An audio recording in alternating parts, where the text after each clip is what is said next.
সঙ্গে, সঙ্গে সেখান থেকে আপনার পরাজয় শুরু হবে।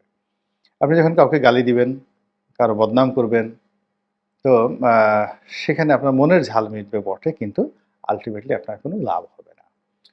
তো এটা জামাত করেনি কখনো অন্য সবার মতো। সে রাগ হয়নি, সে কাউকে ওইভাবে আঘাত করেনি, কারো রগ কাটেনি, তারপর কারো সম্পত্তি দখল করেনি, চাঁদাবাজি করেনি, মানুষ বিভ্রান্ত হবে, মানুষ ঘৃণা করবে, এই ধরনের কাজ তারা করেনি এখনো পর্যন্ত। ফলে কি হলো?